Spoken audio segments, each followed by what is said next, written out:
ये पवित्र श्रावण का महीना और इस श्रावण के महीने में बाबा कुबेर भंडारी के पवित्र आंगन से ऑनलाइन शिव महापुराण की कथा श्रवण करने का सौभाग्य आप और हम सभी को मिला है। आप लोग भी बड़े धनभागी हैं शिव की कृपा से। आज बाबा की पवित्र भूमि पर योग बना और आप लोग पूजन करें, शिव कथा श्रवण करने का सौभाग्य मिला। सभी आस्था चैनल के श्रोता भाई बहन, सोशल मीडिया पर जितने भी बाबा की कथा को ऑनलाइन श्रवण कर रहे हैं अपने घरों में बैठकर, उनकी कृपा से, करुणा से, उनकी उदारता से सीहोर के कावड़ मेले को देखते हुए इस कथा को बारिश की स्थिति को देखते हुए ऑनलाइन रखा गया, क्योंकि बारिश में शिव भक्त जब पंडालों में आते हैं, पंडाल पक्की जगह पर तो लग नहीं पाते हैं, खेतों के अंदर जमीनों पर काली मिट्टी में, कच्ची मिट्टी में पंडाल लगते हैं जाता है। कई भक्तों को बड़ा कष्ट होता है, उसके कारणवश इस वर्ष में श्रावण के महीने में एक मन में भाव आया था कि कोई भी भक्त परेशान ना हो, घर में रहकर सब ऑनलाइन कथा को श्रवण करें। इसलिए श्रावण महीने में 2 कथाओं को ऑनलाइन रखा गया और 1 कथा को ऑफलाइन रखा गया। 2 कथा एक 5 दिन की बाबा कुबेरेश्वर की भूमि से हुई, जो आज अपने अपने घरों में बैठकर विश्वनाथ शिव पुराण कथा को सुनेंगे। कभी विचार करना, कावड़ का जल लेकर जब आप चलें, कावड़ के जल को कंधे पर लेकर जब आप चलते हैं तो विचार करिएगा कि वो कावड़ का जल आप लेकर नहीं जा रहे, आगे विराजमान है मेरे देव अधिदेव महादेव एक लोटे के रूप में, और दूसरा जो लोटा पीछे बंधा है वो है मेरी माँ जगत जननी अम्बा जगदम्बा। भक्ति के डंडे को पकड़कर, विश्वास के डंडे को पकड़कर, श्रद्धा के डंडे को पकड़कर, बांस को, बांबू को पकड़कर आगे पीछे महा आद्य शक्ति हैं, उनको लेकर जब हम चलते हैं, बोल बम बोलते बोलते जब चल रहे होते हैं, तो कावड़ आप लेकर नहीं जा रहे होते हैं, स्वयं देव अधिदेव महादेव और माँ आद्य शक्ति, माँ जगत जननी उस भक्ति के बल पर आपको मंदिर, शिवालय, देवालय तक लेकर जाती हैं और जल चढ़वाते हैं।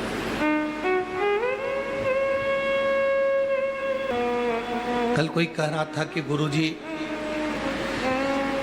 कई लोग कहते हैं कि कावड़ तो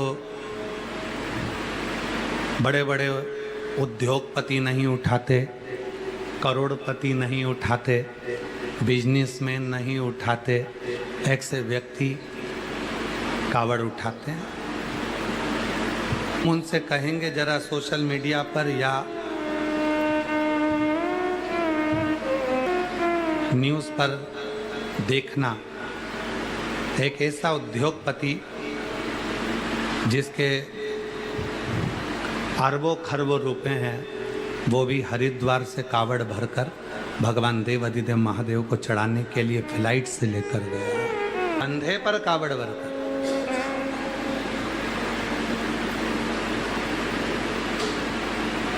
शिव पर उंगली उठाने वाले कहते हैं कि कावड़ तो ये जो पढ़े लिखे नहीं हैं, अनपढ़ हैं, वो लोग कावड़ उठा रहे हैं, जो पढ़े लिखे हैं वो कावड़ नहीं उठाते। पढ़े लिखे जो कावड़ नहीं उठा रहे हैं उनसे तो अच्छे फिर अनपढ़ हैं। जो भगवान पर और अपने सनातन धर्म पर विश्वास तो करते हैं, ते तो नहीं है, आडंबर में तो नहीं जा रहे, कहीं भटक तो नहीं रहे। तुम सनातन धर्म में जन्म लेकर, हिंदू धर्म में जन्म लेकर भी अगर अपने हिंदू धर्म पर उंगली उठा रहे हो तो तुमसे तो वो साधारण अच्छे हैं जो भगवान पर भरोसा कर कर एक लोटा जल चढ़ाकर मेरे राम, मेरे कृष्ण, मेरे शिव के हो रहे हैं। और दुनिया का सबसे विद्वान व्यक्ति वही है। स्वामी विवेकानंद जी ने रामकृष्ण परमहंस जी से प्रश्न किया था। रामकृष्ण परमहंस जी से प्रश्न किया कि व्यक्ति का श्रेष्ठ कर्म क्या है। रामकृष्ण परमहंस जी भूमि पर बैठे हुए थे, आसन लगा हुआ था, माँ शारदा भोजन बना रही थी और स्वामी विवेकानंद जी ने, मनुष्य का कर्म क्या है? रामकृष्ण परमहंस जी ने नरेंद्र से कहा, स्वामी विवेकानंद जी से कहा, नरेंद्र, मनुष्य का सबसे बड़ा कर्म है, जिस धर्म में वो जन्म लिया है, जिस भारत की भूमि पर वो जन्मा है, जिस भूमि पर वो जन्म लिया है, जिस सनातन धर्म में वो जन्म लिया है, मनुष्य का कर्म है उस सनातन धर्म को पकड़कर अपने कर्म को करते हुए अपने लक्ष्य को पाले। आप बहुत अच्छा बिजनेस चालू कर रहे हैं और कोई आपसे कह रहा है कि आपका सनातन धर्म छोड़ दो और आप बिजनेस में सक्सेस हो जाओगे, तो ऐसा बिजनेस किसी काम का नहीं, वो बिजनेस किसी काम का नहीं। और कई लोग ऐसे हैं जो सनातन धर्म को नीचे दबाने के लिए, सनातन धर्म को नीचे करने के लिए केवल सनातनियों की ही वीडियो बना बना कर गलत तरह से प्रेषित करते हैं, गलत तरह से प्रेषित। देखो तुम्हारे सनातन धर्म में ऐसा हो रहा है, अरे दम है तो दूसरे धर्म का वीडियो बनाकर डालकर देखो।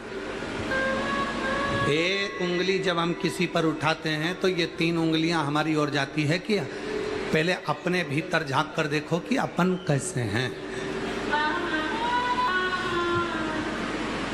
कावड़ कंधे पर रखकर जब ये कदम चलते हैं ना, ये कदम तुम्हारे नहीं होते हैं। कावड़ कंधे पर रखकर जो कदम चलते हैं वो कदम तुम्हारे नहीं हैं, वो कदम है तुम्हारे विश्वास के, वो कदम है तुम्हारी श्रद्धा के, वो कदम है तुम्हारे भाव के, वो कदम तुम्हारे नहीं हैं, वो कदम है तुम्हारे माता पिता ने जो तुमको संस्कार दिए हैं, वो कदम तुम्हारे साथ में चल रहे हैं। प्रसन्नता कब होती है? जब प्रसन्नता कब होती है? जब एक हिंदू, प्रसन्नता कब होती है? जब एक सनातन धर्म को मानने वाला सनातन धर्म की मजबूती की बात करें। हम स्वयं भी अपनी व्यासपीठ से कहते हैं कि आडंबर में मत फंसो, पाखंड में मत जाओ, पर हमारे शास्त्र कहते हैं, शिव महापुराण की कथा कहती है, आडंबर किसको कहते हैं, पाखंड किस? जब तुम गलत विचारों में फंसने लगते हो, ढोंग ढकोसले में फंसने लगते हो, तो उसको आडंबर कहा गया, उसको पाखंड कहा गया,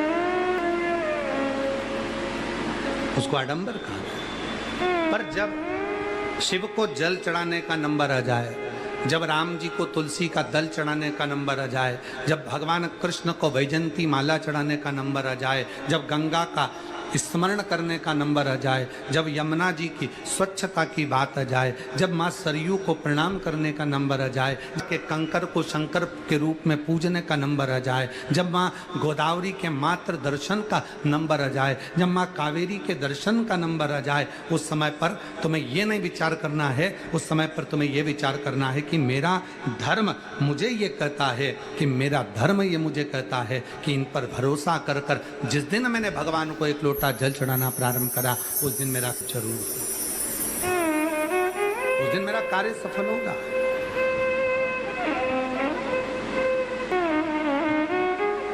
वो कदम तुम्हारे नहीं है, जो कदम मंदिर तक जाए वो कदम तुम्हारे संस्कारों के हैं, जो कदम मंदिर तक तुम्हें लेकर जा रहे हैं, शिवालय तक तुम्हें लेकर जा रहे हैं, तीर्थ तक तुम्हें लेकर जा रहे हैं, वो कदम तुम्हारे विश्वास के हैं। जो कदम तुम्हें परमात्मा के दरवाजे तक, गुरु के दरवाजे तक लेकर जा रहे हैं, वो कदम तुम्हारे श्रद्धा के हैं। और जिनको होटल तक लेकर जा रहे हैं, जो कदम तुम्हें मॉल तक लेकर जा रहे हैं, और जो कदम तुम्हें दारू की दुकान तक लेकर जा रहे हैं, व्यसन तक लेकर जा रहे हैं, वो कदम संस्कार के नहीं हैं। वो कदम संस्कारित नहीं माने जाएंगे और विश्वास के नहीं माने जाएंगे, वो तुम्हारी जिंदगी को बर्बाद करने वाले माने जाएंगे। मां सीवन के तट से कावड़ भरकर लोग कुबेरेश्वर धाम तक आते हैं। सुल्तानगंज से कावड़ भरकर लोग देवघर तक जाते हैं। हरिद्वार से कावड़ भरकर लोग नीलकंठ तक जाते हैं। नर्मदा जी का जल लेकर लोग महाकालेश्वर बाबा तक जाते हैं। छिपरा जी का जल लेकर लोग ओमकारेश्वर तक जाते हैं। हर जगह पर कावड़ चढ़ती है, हर जगह कावड़ चल रही होती है।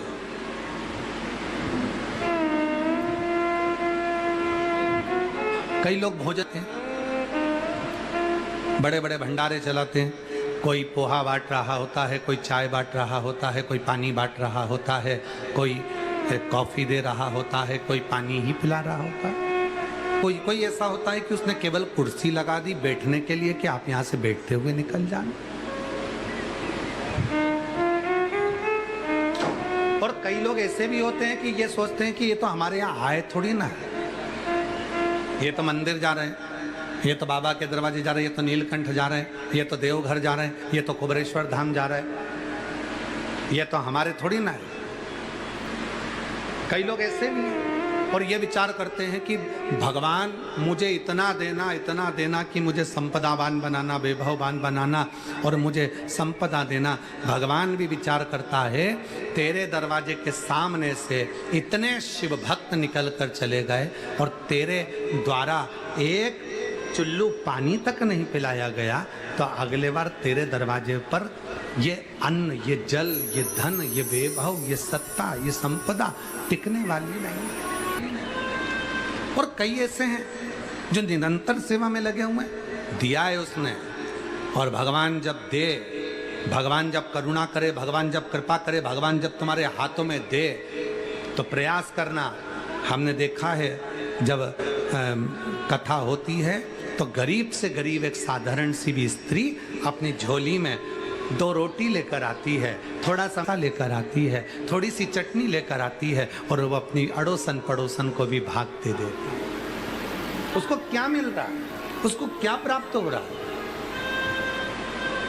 ये वहां जाना, ये वो जानता है।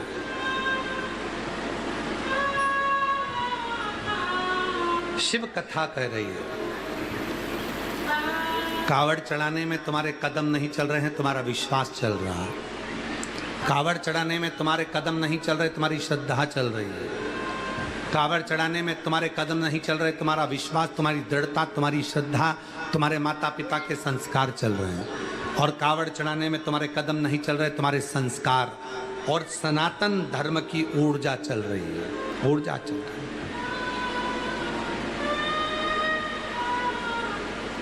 कई लोग कहते हैं इतनी कावड़ चढ़ती है, क्या मिलता होगा, क्या मिलता होगा, इतनी कावड़ चढ़ रही है, क्या मिलता होगा, कावड़ के डंडे लेकर जाने में क्या मिलता होगा, कावड़ का लोटा भरकर जाने में क्या मिलता होगा। हम उनसे पूछते हैं, तुम्हें कावड़ के डंडे दिख गए कि कावड़ चढ़ाने से क्या मिलता होगा, तो तुम एक जवाब जरूर देना कि राजनेताओं के झंडे उठाकर उनके पीछे पीछे जयकार करते हुए चलने में तुम्हारे को, तुम्हारे बाप को क्या मिलता होगा। ये कावड़ के डंडे लेकर चल रहे हैं तो तुम्हारे को काली मिर्ची लग रही है, कावड़ के डंडे लेकर चल रहे हैं तो तुमको काली मिर्ची लग रही है कि कावड़ के डंडे उठाने से क्या मिलेगा, कावड़ का जल चढ़ाने से क्या मिलेगा, बोल बम बोलने से क्या मिलेगा, कावड़ लेकर जाने से क्या होगा, नंगे पैर चलने से क्या होगा, कावड़ लेकर इतनी दूर जाने से क्या मिलेगा। तो तुम तुम्हारे पिताजी के झंडे लेकर चलते हो, तुम राजनीति के झंडे लेकर चलते हो, उनको जय जय करते हुए चलते हो, उनका जय घोष करते हुए चलते हो, तो झंडे उठाने में, राजनीति के झंडे उठाने में और राजनेताओं के पीछे पीछे घूमने में तुमको क्या मिलता, सब लेकर चलते रहते हो। अब जरा विचार करो, राजनीति के पीछे चल रहे हो तो एक नहीं बोल रहा कि हमने झंडा पकड़ा, हमने डंडा पकड़ा, हमने उनकी जय जय करी, और जो सनातन धर्म का कावड़ लेकर चढ़े, जो सनातन धर्म की कावड़ लेकर आगे बढ़े, और तुम्हारे को हृदय में खलने लगा। हे भाई,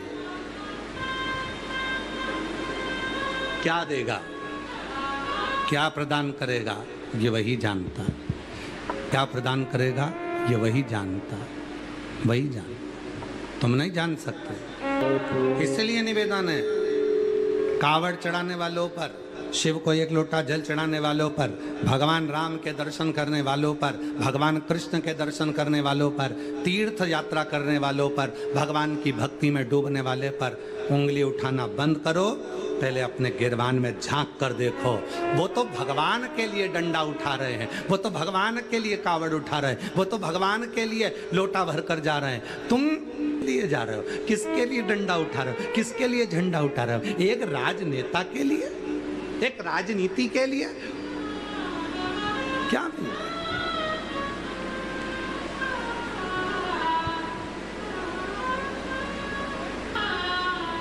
फिर लोगों ने कहा कि इतने सारे लोग जा रहे हैं, इससे तो कॉलेज जाते, स्कूल जाते तो अच्छा रहता, मंदिर जाने से क्या मिलेगा? हम कहते तुम गए थे ना कॉलेज, तुम्हें क्या मिला? लोगों को कमेंट्स करने के लिए। तुम भी तो स्कूल गए थे, कौन सा तुम लोगों ने स्कूल में जाकर, कॉलेज में जाकर कौन सा बड़ा काम करा? अभी भी तो लोगों की टांगी खींच रहे हो। और अगर कोई सनातन की ओर आगे बढ़ रहा है तो उसका टांग ना खींचिए। हम कहते हैं, हम भी कहते हैं, खूब अच्छे पढ़ो, खूब मेहनत करो, 4 गुना पढ़ाई करो, रात दिन एक करो, और देखो जितना तुम वर्णन करते हो कि कावड़ मत चलाओ, जल मत चढ़ाओ, ये देखो, एक पत्र देखिएगा, उनका पत्र देखो, और तुम जिंदगी भर टांग खींचते रहे, तुम्हारा चेहरा देखना दर्पण में जाकर, कांच में जाकर, कि तुम्हें क्या मिला, और जिन्हें कावड़ चढ़ाई उनको क्या मिला। देखिए, मेरा नाम संगीता चंद्रशेखर मास्के है, मेरा गांव का नाम तू गांव है, जो पोस्ट भालकी, तालुका भालकी, जिला बिदर में स्थित है। मेरा मोबाइल नंबर ये है। गुरुदेव अपने बेटे की सरकारी नौकरी के लिए बहुत चिंतित थी, उसका आखिरी साल था, और एक दिन मेरी बड़ी दीदी ने बताया, सियोर वाले बाबा कहते हैं 1 लोटा जल सारी समस्या का हल होता है। उसके बाद ने भगवान शिव जी की पूजन करना शुरू की, पशुपतिनाथ का व्रत किया, भोलेनाथ जी की कावड़ भरने के लिए सीहोर आ गया, और बाबा की कावड़ भर कर गया, और आज बाबा की कृपा से मेरे बेटे का सरकारी नौकरी का ज्वाइनिंग आ गया, और भोलेनाथ की कृपा से मेरा बेटा बीएसएफ में जम्मू कश्मीर में पोस्टेड हो गया। मैं बाबा को यहाँ धन्यवाद देने आई हूँ, उसका फोटो भी लगा रही हूँ, उसका फोटो भी लगा रही हूँ। जो कहते हैं कावड़ का डंडा उठाने से क्या मिलेगा, जो कहते हैं कावड़ चढ़ाने से क्या मिलेगा, जो कहते हैं लोटा भर के जल चढ़ाने से क्या मिलेगा, अरे भाई क्या मिलता है ये तो वही जानता है जिसने कावड़ चढ़ाई है। और आजा, और आओ, और बताते हैं। एक पत्र और देखो, बड़ा सुंदर। मेरा नाम सुनीता विट्ठल कराड़ है, मैं लाहौर की निवासी हूँ, मेरा मोबाइल नंबर ये है। मैं आज यहाँ बाबा को कोटि कोटि धन्यवाद देने आई हूँ। गुरुदेव मेरा बेटा ओमकार पढ़ाई में बहुत होशियार है, लेकिन पिछले 3 साल से सिविल इंजीनियर की सरकारी नौकरी के लिए तैयारी कर रहा था। बार बार 1 या 2 मार्क्स से सिलेक्शन रुक जाता था। तब मैंने बाबा से विनती की, तब पंडालों में बैठकर कथा सुनी, और मेरे बेटे को मैंने 1 लोटा जल चढ़ाने को कहा, पशुपतिनाथ का व्रत किया, और बाबा ऐसी हुई, मेरा बेटा कावड़ भरने सीहोर आया, और आज बाबा की कृपा से मेरा बेटा सिविल इंजीनियर असिस्टेंट के पद पर नियुक्त हो गया। मैं बाबा को यहाँ धन्यवाद देने के लिए आई हूँ, बाबा को प्रणाम करने के लिए आई हूँ। क्या मिलेगा कावड़ का 1 लोटा जल चढ़ाने से? अरे भाई एक पत्र और देखो, जिसने पूरी आस छोड़ दी, सब कुछ। और जितने लोग आस्था चैनल पर कथा सुन रहे हैं, मुझे विश्वास है कि आपका भी कुछ ना कुछ पैसा इस कंपनी में कहीं ना कहीं लगा होगा, और वो पैसा तुम्हें नहीं मिला होगा, पर इस जिसको प्राप्त भी हुआ। और जितने यहाँ बैठे हो ना, तुम्हारा भी थोड़ा ना थोड़ा पैसा उस कंपनी में लगा होगा, और वो मिला नहीं होगा। पत्र देखिए। मैं सीता मित्तल, पति का नाम संजीव मित्तल, जिला धौरपुर से मैं बसेड़ी की रहने वाली हूँ। गुरुपति ने एक सहारा कंपनी में काम किया। जो प्राइवेट कंपनी थी और 2018 में वो फेल हो गई। वो कंपनी पैसे लेकर चली गई। हमें जिन जिन के पैसे हमने लिए थे और कंपनी में जमा किए थे वो सब हमारे को परेशान करने लगे। गुरुजी मेरे पति को मारते पीटते और उसको गालियां देते, इतना इतना गंदा कहते। हमने अपना मकान तक बेचकर लोगों के पैसे दे दिए पर कंपनी से हमारा पैसा नहीं आया। तब मेरी ननंद हमें शिव पुराण कथा के बारे में बताई। उसने कहा श्री शिवाय नमस्तुभ्यम का जप करो और एक काम करो, एक बार सीहोर वाला बाबा के कहने पर सीहोर जाओ, वहाँ की कावड़ भरो। तो कहा कावड़ भरने से क्या कंपनी हमारे पैसे दे देगी? मकान भी चले गया, कुछ भी नहीं बचा, गहने भी नहीं बचे और लोग आज भी गाली दे रहे हैं, अपशब्द कर रहे हैं। उनका पैसा कहाँ से देंगे? जब ली गई तो पैसा कहाँ से मिलेगा? क्या करा जाए? तब कावड़ भरने के लिए आई और बाबा की कृपा से जैसे ही कावड़ भरकर मैं गई 2022 की और 2023 के मार्च के महीने में बाबा की कृपा से कंपनी से थोड़ा सा पैसा आ गया और मैंने सबका पैसा चुका दिया और बाबा की कृपा से मेरा मकान वापस बन गया और आज मैं बाबा की कृपा से वापस सेटल हो। ये इसको कहते हैं कावड़ चढ़ाने का एक लोटे जल का क्या फल है, क्या मिलेगा? जो कहते हैं कावड़ का डंडा उठाकर चलने से अच्छा है कि बैग उठाकर जाओ, क्या मिलेगा? हम उनसे कहते हैं तुम आओ कावड़ का डंडा उठाओ, लोटा उठाओ, एक लोटा जल चढ़ा, फिर मालूम पड़ेगा कि तुझे मिला क्या है, प्राप्त हुआ है तुझको, तुझे मालूम मिलेगा।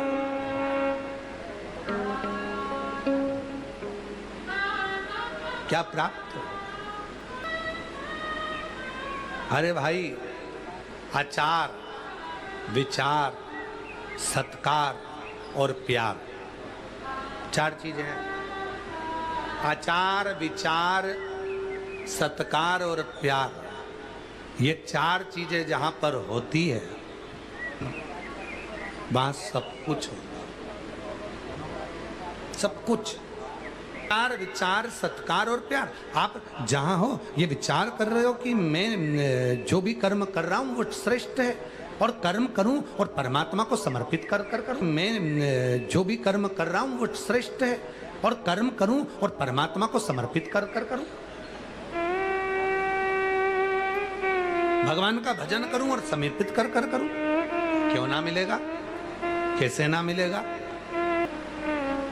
अब आप लोगों ने भी एक लोटा जल चढ़ाया होगा, उसी का फल यहाँ मिला। कहीं ना कहीं शिव कृपा हुई, बाबा की करुणा हुई तो एक लोटे जल का फल तो मिला। और एक लोटा जल चढ़ाया तो उसका फल ये मिला कि आप यहाँ बैठे हो और यहाँ बैठकर कथा श्रवण कर कर जाओगे तो उसका फल और मिलेगा। अब वो क्या देगा ये उसके ऊपर है। जब उसने यहाँ तक पहुँचा दिया, बिठा दिया, तुमको सुना दिया तो फिर अब तुमको क्या देगा ये तो वही जान सकता है। और तेरी कृपा का क्या है भरोसा, कब किस पर हो जाए जरा सी हम पर कर दो, पर कर दो। तो आचार विचार सत्कार, जहाँ सत्कार है, जहाँ आदर है, जहाँ सम्मान है, जहाँ एक दूसरे को आदर दिया जाता है, सम्मान दिया जाता है, सत्कार दिया जाता है, वहाँ सब कुछ है। जहाँ बड़ों का आदर ही नहीं है, सम्मान ही नहीं है, सत्कार ही नहीं है, वहाँ कुछ नहीं हो सकता। जिस सनातन धर्म में आप जन्मे हो, जिस हिंदू धर्म में आप जन्मे हो, जिस सनातन धर्म में आप जन्मे हो, उस सनातन धर्म का तुम सम्मान नहीं कर पा रहे, तुम उस हिंदू धर्म का आदर नहीं कर पा रहे, संस्कारों का सम्मान नहीं कर पा रहे और सोचते हो कि हमें सब कुछ मिल जाए, हम अच्छे सिंहासन पर बैठ जाएं, हम राज सिंहासन पर बैठ जाएं, हमारी सत्ता हो जाए, हमारा वैभव हो जाए, हम राजनेता बनकर किसी के अधिपति बनकर बैठ जाएं। कभी नहीं बैठ सकते जब तक अपने सनातन धर्म का तुम सम्मान करना नहीं सीखोगे, जब तक अपने हिंदू धर्म का आदर करना नहीं सीखोगे, जब तक अपने माँ बाप का आदर करना नहीं सीखोगे, जब तक अपने घर के बुजुर्गों का आदर करना नहीं सीखोगे, जब तक अपने गुरुजनों का आदर करना नहीं सीखोगे, तब तक संसार में तुम ऊंचे पद पर, सिंहासन पर अपनी प्रतिष्ठा के साथ नहीं बैठ सकते। आदर करो, सत्कार करो। आचार विचार सत्कार और प्यार, ये चार चीजें चार स्तंभ की तरह होती हैं। चार स्तंभ की तरह। कितना सम्मान है आज के जमाने में, कौन सा सम्मान दे रहा हो? अभी अभी एक टीवी पर न्यूज चल रही है, अभी एक सोशल मीडिया पर चल रही थी, एक पिता हरियाणा में मर गया, प्राण छूट गया उसका। बता था 3 लड़कियां हैं, तीनों को खूब पढ़ाया, कपड़े का मालिक था पिता, कपड़े का व्यापारी था, कपड़ा उसके यहाँ बनता था, और उसकी 3 बेटियां और पिता मरा। पूरे सोशल मीडिया पर चल रहा है, पूरी न्यूज़ों पे चल रहा है। तीनों बेटियों को सूचना दी, एक कहती है मैं दूर हूं, दूसरी कहती है मेरे पास समय नहीं है, तीसरी कहती है मैं आ नहीं सकती, और पिता का अंतिम संस्कार कर दो, मुझे वीडियो पर दिखा दो, मैं देख लूं ना। जिस बाप ने बेटे की चाह ना रखी, जिस बाप ने पढ़ा लिखा कर तुम्हें इतने ऊंचे ओहदे पर बिठा दिया कि तुम्हें 1 मिनट की फुर्सत नहीं मिल रही है, उस पिता ने तो एजुकेशन दी है। और जो बात कहते हैं कि कावड़ का डंडा उठाने से क्या मिलेगा, कॉलेज जाओ, स्कूल जाओ, उस पिता ने भी तो कॉलेज भेजा था, उस पिता ने भी तो स्कूल भेजा था, पर पिता पढ़ाने के चक्कर में कावड़ का डंडा उठाने के लिए नहीं भेज पाया। और जिस दिन कार अगर पिता दे देता, जिस दिन माता पिता के संस्कार उस बेटे को मिल जाते, उन बच्चों को अच्छे संस्कार प्राप्त हो जाते, पढ़ाई के साथ, एजुकेशन के साथ, कॉलेज के साथ, स्कूल के साथ, जब सनातन धर्म के लिए अग्रण्यता आती, हमारे धर्म के प्रति उसके अंदर भाव आता, तो आज वो बच्चियां भी अंतिम संस्कार के लिए अपने पिता के सामने खड़ी मिलती। एजुकेशन के साथ, पढ़ाई के साथ, शिक्षा के साथ में, कॉलेज के साथ में, स्कूल के साथ में, ट्यूशन के साथ में, कोचिंग के साथ में जरूरी है आपके घर के संस्कार। पिता का आदर करो, सम्मान करो, अपने इष्ट को भजो, चाहे राम को भजो, चाहे कृष्ण को भजो, चाहे शिव को भजो, चाहे आदि शक्ति को भजो। एक इष्ट अपने भीतर होना चाहिए जिसका हम आदर करें।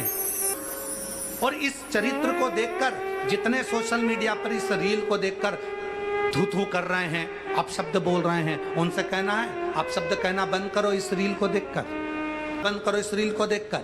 बल्कि आज से नियम ले लो कि हम बच्चों को पढ़ाएंगे, एजुकेशन देंगे, अच्छा कॉलेज, अच्छा स्कूल देंगे, खूब पढ़ाएंगे, पर उसके साथ में अपने घर के संस्कार भी अपने बच्चों को देंगे, उनको धर्म की राह भी दिखाएंगे।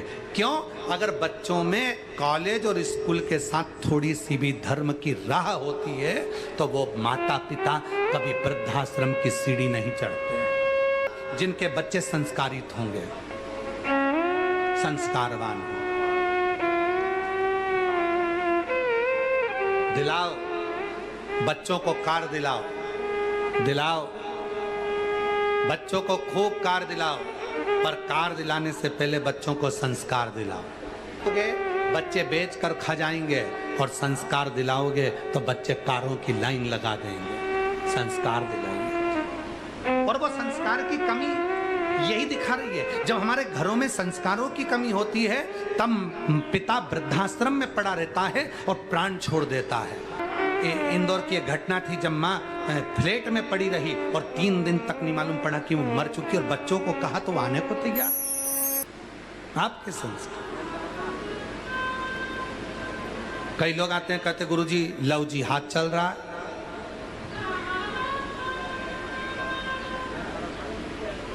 हमारी बेटियों को गलत गलत जगह पर लड़के फंसा कर ले जाते हैं। क्यों? किस लिए? गुरुजी आप नहीं बोलते, गुरुजी बोलते हैं तो तुम गुरुजी का पुतला जला देते हो, गुरुजी बोलते हैं तो तुम कहीं ना कहीं कुछ ना कुछ अपशब्द बोलना चालू कर देते हो। गुरुजी उन तो तैयार बैठे बोलने के लिए, पर तुम गुरुजी के साथ खड़े तो हो तो गुरुजी बोलेंगे। घर की बच्चियां, घर के बच्चे जब छोटे कपड़े पहन रहे हैं तो घर के लोगों का फर्ज बनता है समझाने का, समझाने का फर्ज बनता है। हमारी खुद की गलतियां हैं, हम बच्चों को नहीं समझा, हमारी खुद की गलतियां हैं, हम बच्चों को अच्छा संस्कार की गलतियां हैं, हम बच्चों को शिक्षा में तो बढ़ा रहे हैं पर संस्कारों से पीछे हटाते जा रहे हैं। तो वो बच्चियां, वो बच्चे गलत मार्ग की ओर जा रहे हैं। मदिरा की दुकान पर जितने बुजुर्ग नहीं मिलेंगे उतने नवयुवक मिलेंगे। और जब वही बच्चों की जिंदगी मदिरा पी पी कर दारू के नशे में खराब हो जाती है और वो बच्चे जब कैंसर से ग्रसित हो जाते हैं और हॉस्पिटल में जब कैंसर हॉस्पिटल में पड़े होते हैं तो उनके माँ बाप डॉक्टरों के हाथ जोड़ते हैं कि इनको बचा लीजिए।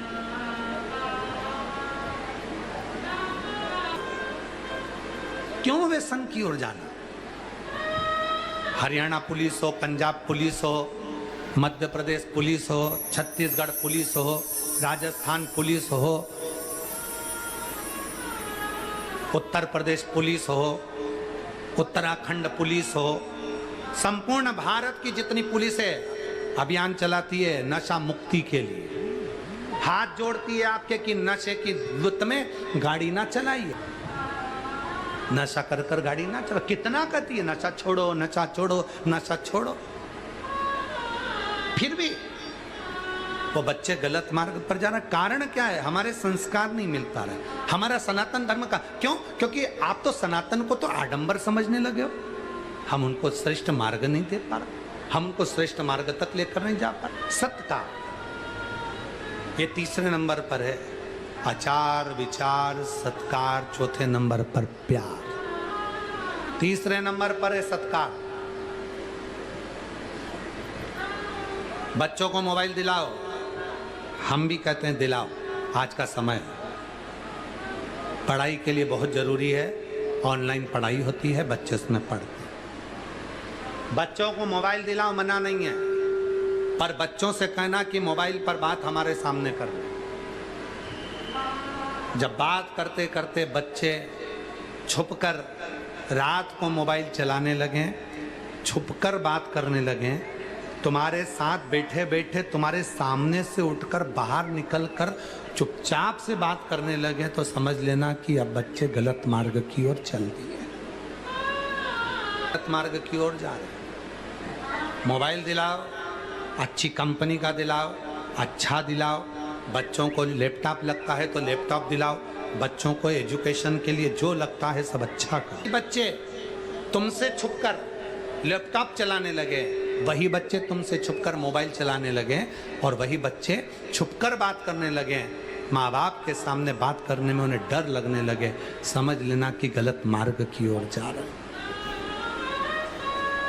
फिर उस समय पर तुम संभाल नहीं पाओ, फिर उस समय पर नहीं संभाल पाओ। आचार विचार सत्कार और प्यार ये बहुत जरूरी है। जब सत्कार करना बच्चे बंद कर देते हैं तब समझ में आने लगता है कि अब घर टूटने वाला। एक बात हमने पहले कही थी, आप लोगों के भी स्मरण में होगी। एक बार कथा में कहा था, जब घर के बच्चों को तुम्हारी बात बुरी लगने लगे और दूसरों की बात अच्छी लगने लगे तो समझ लेना कि अब घर बर्बादी की सिरे। माता पिता की बात जब घर के बच्चों को बुरी लगने लगे, मम्मी ने समझाया बुरा लगे, मम्मी तुम चुप चुप बैठी रहो, पापा तुम मत फालतू की बात करा करो, अच्छा है वो जैसा भी है मेरे, मैं बात कर रही हूँ ना, मैं बात कर रहा हूँ ना। तो माँ बाप समझाएं, उनकी बात बुरी लगे, दोस्त की बात अच्छी लगे, पड़ोसियों की बात अच्छी लगे, रिश्तेदारों की बात अच्छी लगे, समझ लेना अब घर टूट गया है। अब उस घर को कोई जोड़ नहीं सकता। 3 देवर जेठ हैं, 4 देवर जेठ हैं, 4 देवर जेठ हैं, 4 देवर जेठानियां जेठ, 2 देवर जेठ हैं। घर में पहले बात होती थी तो सांझा होता था, सांझा होता था तो बात का हल होता था। अब घर के 4 देवर जेठ आपस में बैठ के बात कर रहे हैं, समझा रहे हैं, ऐसा कर लो वैसा कर लो, और उनकी बात अच्छी नहीं लगकर दूसरे की बात पर तुम्हें भरोसा हो रहा है, कर रहे हैं तो वो करने में तुम्हारी रुचि हो रही है, दूसरे कर रहे हैं तो उसमें तुम्हें अच्छा लग रहा है। समझ लेना अब तुम्हें कोई नहीं बचा सकता, अब तुम्हारी नाव डूब कर ही रहे। अब उसको कोई नहीं बचा सकता, किसी की सामर्थ्यता नहीं कि बचा ले। अपने स्थान पर बैठकर भगवान शिव से अपने मन की बात बड़े भाव के साथ हृदय से दिल से बाबा से प्रार्थना करें। शिव की कथा कहती है, भगवान देवाधिदेव महादेव का चरित्र कहता है, शिव महापुराण वर्णन कर रहे हैं। रेवा सुतार बाबा जी बोले, क्या बात है बाबा जी? हम भगवान शंकर को सावन के महीने की कावड़ चढ़ाने के लिए जा रहे हैं, और श्रावण महीने की जब कावड़ चढ़ाने के लिए जा रहे हैं तो मार्ग में हमारा ये जो डंडा है ना, ये टूट गया। हमारा ये डंडा टूट चुका है।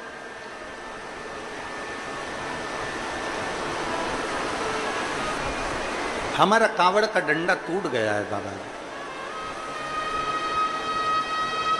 बाबा जी ने मन में विचार करा कि एक तो कावड़िया, रास्ते में चलने वाला पथिक, अगर मैं कावड़ का डंडा ठीक भी कर दूंगा तो कोई पैसा वैसा तो मिलने वाला नहीं,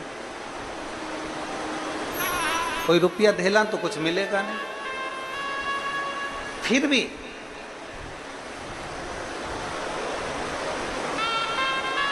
ये कावड़ लेकर जा रहे हैं, मेरा फर्ज बनता है कि मैं थोड़ी सी सेवा करूं। मैं आज तक तो शिवालय गया नहीं हूं, आज तक तो मैं शंकर के दरवाजे पहुंचा नहीं। सुतार ने कहा कोई बात नहीं, ले जाओ इसको। डंडे पर रेवा सुतार ने अपना कपड़ा लपेट दिया। जैसे सुदामा जी की पत्नी ने सुदामा जी को तंदूल दिए थे, तो सुदामा की पत्नी जब पड़ोसी के यहां से तंदूल मांगने गई थी तो तंदूल काय में रखे, सुदामा की पत्नी ने अपने साड़ी के पल्लू को फाड़ा, तंदूल रखे और तंदूल अपनी साड़ी के पल्लू में बांधकर सुदामा जी को दे दिए थे। जब भगवान कृष्ण के हाथ में जब तंदूल पहुंचे, भगवान कृष्ण ने जब तंदूल पाए तो भाभी का वो छोटा सा साड़ी का पल्लू देखा, तो उस पल्लू को देखकर समझ गए कि मेरे सुदामा के घर की दशा क्या है। उस पल्लू को देखकर 3 लोक का राज्य सुदामा को दे दिया था भगवान कृष्ण ने। 3 लोक का राज्य, केवल एक वस्त्र को देखकर, केवल एक वस्त्र को देखा, केवल एक वस्त्र।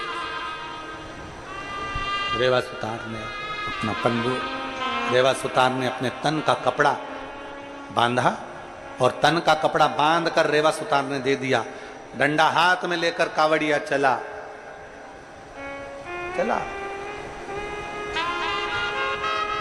कावड़िया ने तो कावड़िया चढ़ाई, कावड़िया ने तो जल चढ़ाया।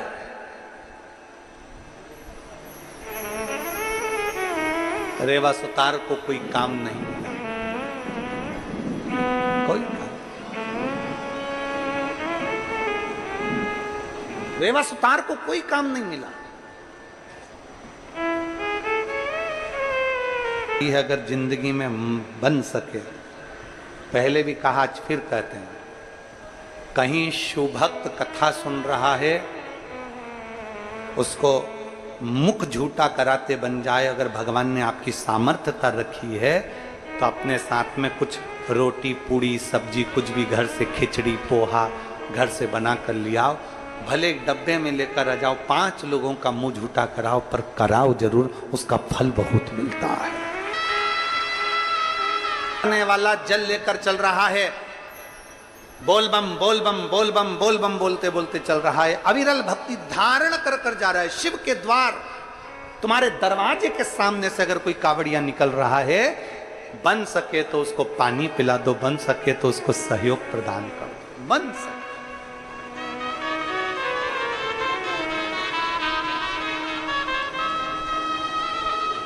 बन सके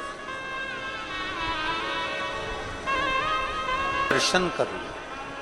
शिव भक्त का दर्शन करने से भी शिव के दर्शन का पुण्य फल प्राप्त हो जाता है।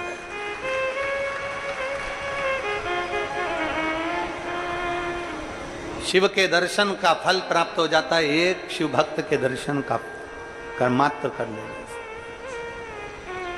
चले, रेवा सुतार ने तो केवल डंडा ठीक करा है, रेवा सुतार ने तो केवल नया डंडा लाकर अपना कपड़ा लपेट कर दिया। उसका फल क्या है, उसका पुण्य क्या है? डंडा पहुंचा शिवालय तक, लोटे का जल तो चढ़ गया पर डंडा पड़ा रहा। मेरे ओघड़दानी क्या देखते हैं कि रेवा सुतार के घर में 3 दिन तो पहले से भोजन नहीं था, और मालूम पड़ा थोड़े दिन और भोजन नहीं मिला। मेरे शिव सावन के महीने में श्रावण के महीने में मेरे शंकर पार्वती जी को साथ में लेकर एक बुजुर्ग का रूप रखकर वो पिछोड़ा जो रेवा सुतार ने बांधा था वही कपड़ा ले सुतार का वो कपड़ा लेकर मेरे भोले बाबा बूढ़े का रूप लेकर बूढ़ी का रूप लेकर मेरे भोले बाबा उस रेवा सुतार के दरवाजे पर पहुंच गए। आवाज लगाई, बाबा जी, बाबा जी, ओ बाबा जी। रेवा सुतार ने अंदर से आवाज लगाकर भूखा प्यासा बच्चे भी घर में भूखे आवाज लगाया, कौन है भैया, कौन है? बाहर आकर बाबा जी ने कहा, शंकर भगवान बोले हम बुजुर्ग दरवाजे पर खड़े हैं, कोई भैया को कावड़ यात्रा में आपने अपना तन का कपड़ा दिया था, वो कपड़ा लौटाने के लिए दिया है, हम लौटाने आए हैं। रेवा सुतार ने कहा, बेचारा कितना अच्छा व्यक्ति है, मेरा कपड़ा भी यहाँ देने आ गया। बाहर निकले रेवा सुतार, दरवाजा खोला, कपड़ा लिया, प्रणाम किया, भैया बहुत बहुत धन्यवाद जो तुमने मेरे तन का कपड़ा मुझे लाकर दे दिया। प्रणाम करा। शंकर पार्वती ने कहा रेवा सुतार से, बाबा जी वो लड़का आया था ना कावड़ लेकर, उसने कहा था ये वस्त्र तुम्हें दे दूं इसलिए मैं देने आया हूं। बाबा जी 2 पानी के कलश, 2 लोटा जल वो लड़का शंकर के मंदिर में चढ़ाया था और उसके 2 लोटे 2 कलश मंदिर के अंदर रह गए थे। इस लोटे का मैं करूंगा क्या, इसलिए ये लोटे आप अपने पास में रख लीजिए। रेवा सुतार ने कहा ये लोटे हमारे नहीं है, ये कलश हमारा नहीं है, हम क्यों रखें? नहीं नहीं वो लड़के के थे, जब कपड़ा तुम्हारा है तो लोटे के तुम हकदार हो, इसको तो तुम्हें रखना पड़ेगा। 1 लोटा कावड़ का माता पार्वती जी ने रेवा सुतार की पत्नी को दे, महादेव जी ने रेवा सुतार के हाथ में दे दिया और देकर दोनों चल दिए। इतने में पत्नी बोली रेवा सुतार की कि कितना अच्छा कावड़िया था, देखो हमारे घर में 2 लोटे आ गए, अब अगला सावन जब आएगा ना अपन भी कावड़ लेकर चलेंगे। पति रेवा सुतार हंसकर बोला, खाने के लिए घर में अन्न का दाना नहीं है, पत्नी बोली ये वो लोटे देकर तो चले गए, डंडा अपन ढूंढेंगे और कावड़ अपन बनाकर शंकर के मंदिर अगले वर्ष जरूर चलेंगे। दोनों विचार कर लेते हैं। दोनों का विचार चला, कावड़ का दोनों लोटा अपने अपने पास में रख लिए। पत्नी उस लोटे में रोज जल भर कर रखती और शंकर जी का स्मरण करती कि मैं अगले साल आऊंगी, और जो जल पत्नी आचमन के लिए लेती उसमें से एक सोने की गिन्नी प्रतिदिन नीचे गिरकर सामने आ जाती। सोने का 1 गिन्नी नीचे गिरती, लोटे के जल में से प्रतिदिन 1 गिन्नी गिरती। प्रतिदिन दोनों के पास 2 सोने की गिन्नियां आने लगी। धीरे धीरे धीरे धीरे करते करते करते करते साल भी पूरा नहीं हुआ और दोनों का घर महल बन गया और अपार आनंद सुख समाहित हो गया। अपार बोल बम का नारा है, सारी समस्या का हल सावन में 2 लोटा। क्या प्राप्त होता है? दुनिया के लोग हंसते हैं कावड़ से कुछ होता है, हम कहते हैं कभी विचार करना, कावड़ का जल चढ़ाकर देखना, एक बार बन सके तो दिल से, दिल से करना चाहते हैं वो दर्शन के लिए आए हैं, जो जल चढ़ाना चाहते हैं 11 किलोमीटर तक बाबा का नाम लेकर जल चढ़ा। क्या देगा वो लोटे के अंदर वो जानते, वो उसके हाथ। दिल से शिव को बुलाओगे तो दिल से शंकर देता जरूर है, खाली खाली नहीं रहता। आप शिव के मंदिर में जाकर 1 लोटा जल चढ़ा रहे हो तो ये अंदाजा लगा कर रखना कि एक दिन तुम्हारे भी दरवाजे पर शंकर किसी ना किसी रूप में पहुंचेगा जरूर और तुम्हारा कल्याण करेगा। किसी ना किसी रूप में पहुंचेगा जरूर और तुम्हारा कल्याण करेगा। क्यों नहीं करेगा? बुलाने वाला चाहिए, हृदय से भगवान को आमंत्रित करने वाला चाहिए। पुष्कर जी में ब्रह्मा जी ने यज्ञ रखा, पुष्कर जी में ब्रह्मा जी ने यज्ञ रखा, सबको बुलाया। मन में आया कि जिन शंकर भगवान ने मेरा शीश काटा था उनको आमंत्रित करूं कि ना। विचार, उसको आमंत्रित करूं कि ना करूं। ब्रह्मा जी ने सबके पास निमंत्रण भेजा पर शिव जी के पास निमंत्रण नहीं भेजा। आखिरी में जब इंद्रदेव और भगवान देवऋषि नारद ब्रह्मा जी के पास में रहा, ब्रह्मा जी क्यों ऐसा काम कर रहे हो कि शिव को आमंत्रित नहीं कर रहे। राजा दक्ष ने यज्ञ रखा था और उस दक्ष के यज्ञ में शंकर को आमंत्रित नहीं किया गया था तो पूरा यज्ञ विध्वंस हो गया था। क्या तुमको मालूम नहीं? क्या तुम्हें ज्ञात नहीं है? क्या तुम जानते नहीं? शिव महापुराण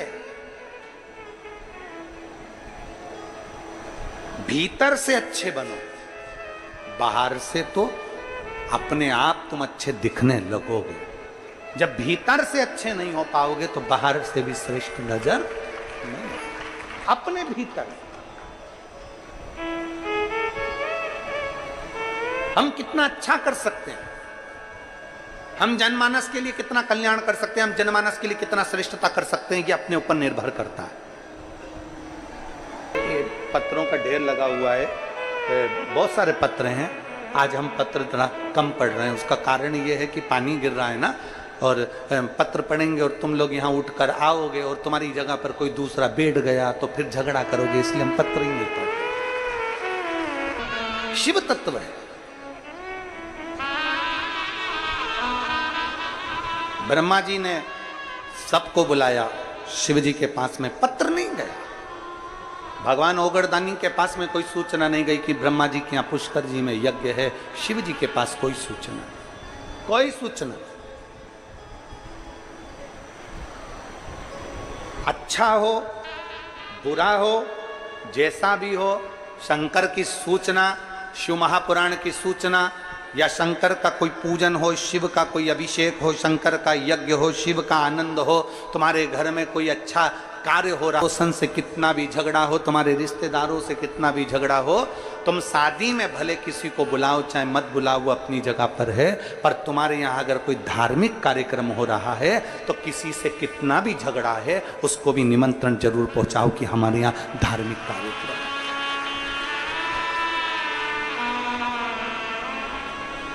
तुम्हारे यहां शादी में भले बुलाओ चाहे मत बुलाओ, ये तुम्हारी मर्जी।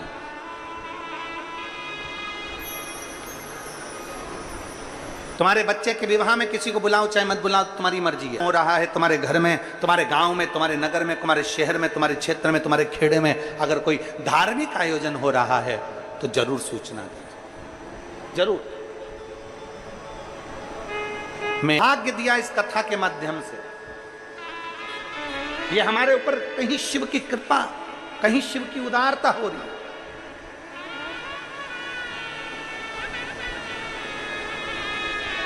और तेन शंकर का चरित्र का ब्रह्मा जी ने निमंत्रण नहीं दिया।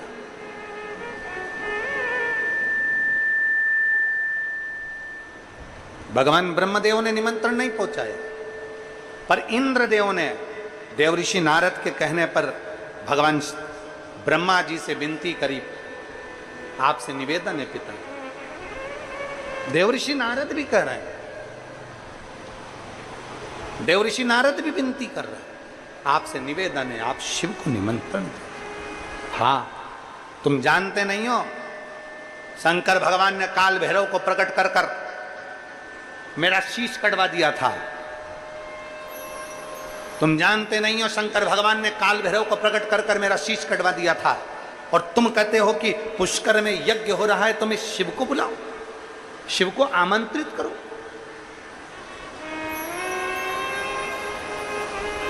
फिर निवेदन है शिव महापुराण कथा के माध्यम से कि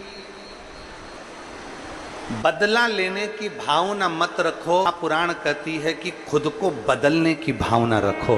बदला लेने से कोई सुख नहीं मिल सकता। एक सब्र, और दूसरी कद्र। सब्र, दूसरी कद्र। शिव महापुराण की कथा कहती है, अगर कोई काम नहीं हो रहा है, तुम्हारे वैभव नहीं आ रहा, तुम्हारी संपदा नहीं आ रही, कुछ तकलीफ है, तो थोड़ा सब्र रखो, थोड़ा भगवान शंकर की भक्ति करो, थोड़ा सब्र रखिए, थोड़ा समय का धैर्य इंतजार करिए, थोड़ा इंतजार जरूरी है, थोड़ा सब्र थोड़ा सब्र रखो। और शिव महापुराण की कथा कहती है, थोड़ा सब्र रखो, और सब्र रखने पर जब मेरा भोलेनाथ तुम्हारी झोली खुशियों से भर दे तो उछलना नहीं, दुनिया के लोगों की भी कद्र करना, और जो दिया है उसकी भी कद्र करना। फिर कद्र करिए, पहले सब्र रखिए, फिर कद्र करिए। जो दिया, थोड़ा दुख है, थोड़ा तकलीफ है, थोड़ा कष्ट है, थोड़ा दुख का समय है, थोड़ा कष्ट का समय है, थोड़ी थोड़ी सावधानी रखो, थोड़ा शांति रखो। होती है इधर छत्तीसगढ़ में, जम के तो बोलो, होती है। फुलेरा बनता है, बनता। प्रयास करो 5 या 7 फुलेरे का दर्शन।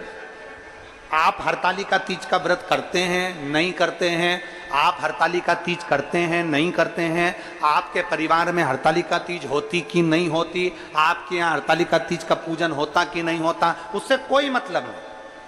अपने मोहल्ले में देखो, नगर में देखो, अपने क्षेत्र में देखो, अपनी कॉलोनी में देखो, अपनी सोसाइटी में देखो, जहां पर हरतालिका तीज का पूजन हो रहा हो, विनती कर 5 या 7 फुलेरे का दर्शन अवश्य करो। बन सके किसी भी वृक्ष की पत्तियों को तोड़कर 5 फुलेरे का दर्शन करने जाओ तो शंकर भगवान को समर्पित जरूर करो। नहीं करते, आपके यहां हरतालिका तीज होती है कि नहीं होती, उससे मतलब मत रखो। और 5 फुलेरा या 7 फुलेरे का दर्शन कर बड़े प्रेम से भजन गाकर, दर्शन करने का मतलब ये नहीं कि मैं दर्शन करे और तुरंत भग लिए, नहीं, बैठे हो, हमारे भजन चल रहा है, 1 भजन 2 भजन तुम भी गा कर आओ, नहीं गा कर आओ तो चिल्ला कर आओ, श्री शिवाय नमस्तुभ्यम। 5 फुलेरे का 7 फुलेरे का दर्शन करो, खूब उमंग से, आनंद से, नाचते गाते। भले तुम हरतालिका तीज का व्रत करो चाहे ना करो, पर उस हरतालिका तीज में तुम भगवान का भक्ति में तन डूब कर 5 या 7 फुलेरे का दर्शन करो। बन सके मन में अगर कोई कामना है, जो है कोई नौकरी के लिए अप्लाई कर हैं, पत्र बहुत सारे, एक आध पढ़ दूं, उनकी जगह पे कोई बैठेगा तो नहीं? हाँ ठीक है। बाबा का क्या वर्णन करूं गुरुदेव। मेरा भाई जिसकी उम्र 32 वर्ष है, नौकरी के लिए प्रयास करते करते करते करते उसकी इतनी उम्र हो गई पर उसकी नौकरी नहीं लगी। मेहनत करता, फल नहीं मिलता। मेरे भाई ने मुझे फोन कर बोला कि मैं आज के बाद किसी भी नौकरी के लिए अप्लाई नहीं करूंगा। मैंने मेरे भाई से कहा, वो सियोर वाला महाराज कथा करता है, तू एक बार उसको सुन। और मेरे भाई ने कथा श्रवण करी, और कथा सुनते हुए उसने संकल्प कर लिया कि वो सियोर वाला महाराज कहता है कि मेहनत चोगनी करना, अभी तक हो उससे 4 गुना ज्यादा मेहनत करना है, और 4 गुना ज्यादा मेहनत कर आखिरी में अप्लाई करने के लिए, नौकरी का एग्जाम देने के लिए जाओ तो एक शहद की बेलपत्र शिव को चढ़ा कर जाओ। मेरे भाई ने अभी तक जो एग्जाम दिए थे उसमें कहीं उसका सिलेक्शन नहीं हुआ। तब मेरे भाई ने विचार करा, एक एग्जाम और देकर देखता हूं।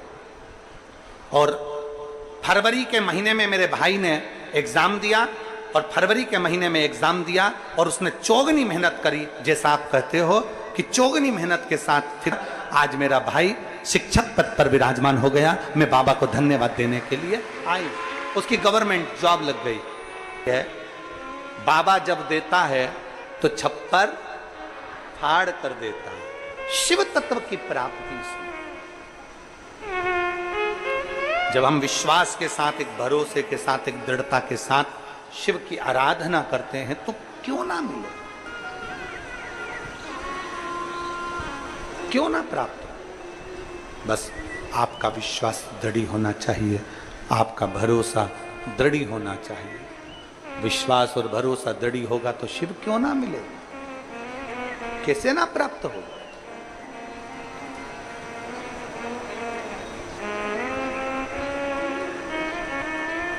निवेदन किया, एक पत्र और है शिव नारायण से।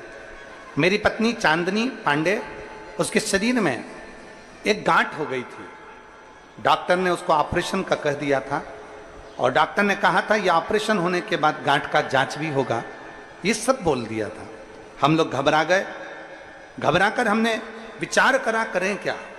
तब किसी के कहने पर शिव महापुराण की कथा सुनना प्रारंभ करी।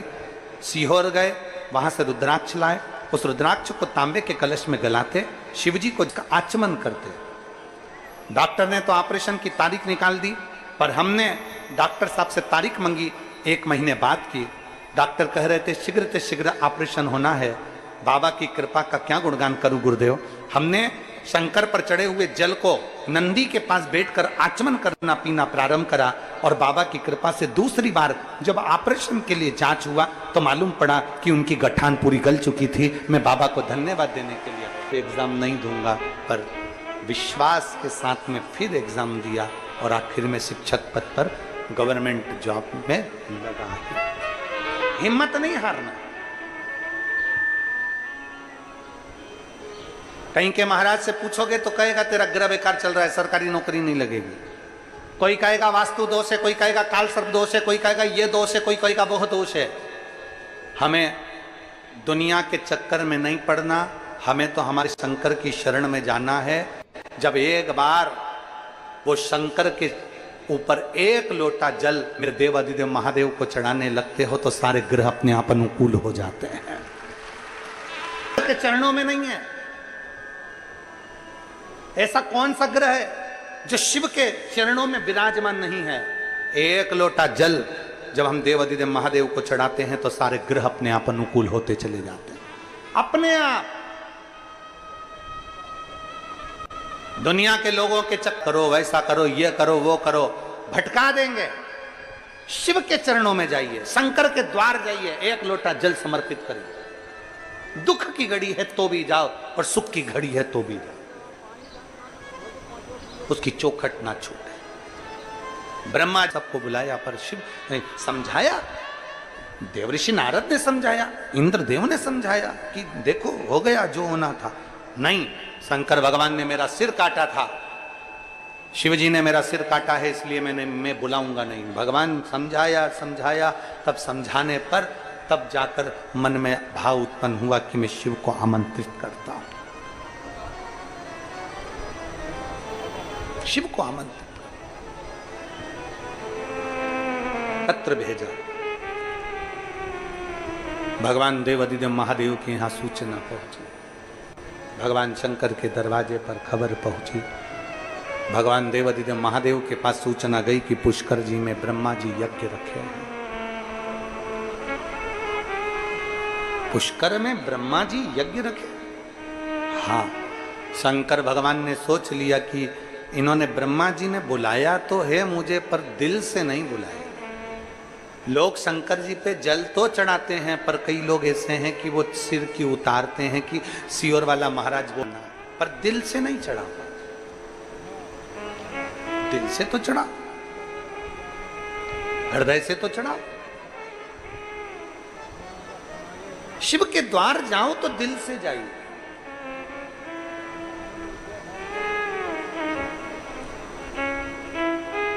क्या लेकर जाएं हम शंकर के चौखट पर, क्या लेकर जाएं हम शिव के दरवाजे पर।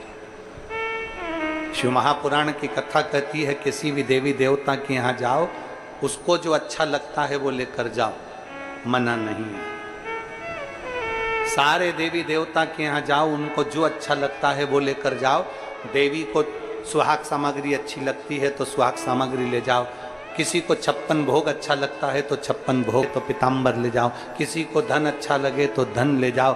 किसी को भोग अच्छा लगे तो भोग ले जाओ। पर शंकर भगवान के दरवाजे पर जाओ तो क्या लेकर जाना?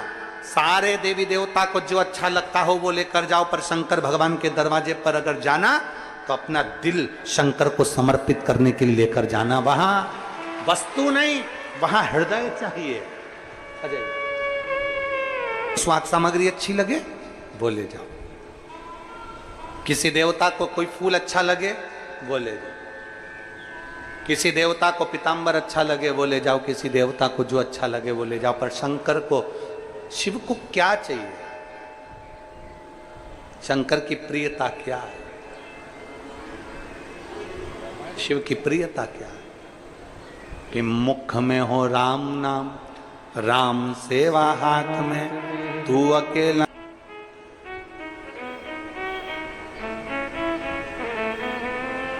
आप में से कोई माताएं ऐसी बैठी हैं जो 4 साल से कथा सुन रही होंगी, कोई होंगी 3 साल से सुन रही होंगी, कोई होगी 5 साल से सुन रही होगी, कोई होगी 6 साल से सुन रही होगी।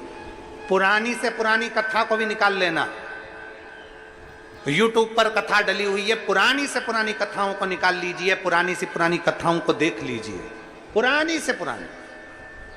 और बिटले सेवा समिति से कहा है कि जो तुम मिस कॉल नंबर लोगों से मिस कॉल ले रहे हो, ये लोग अगर व्हाट्सएप में जुड़ते जा रहे हैं तो महीने के अंदर 15 दिन 20 दिन के अंदर अंदर अपनी जितनी पुरानी कथाएं हैं, इनको जो मिस कॉल करते हैं, इनको इनके व्हाट्सएप पर वो कथा पुरानी से पुरानी भेजना चालू करो, जिससे सुनना प्रारंभ करें।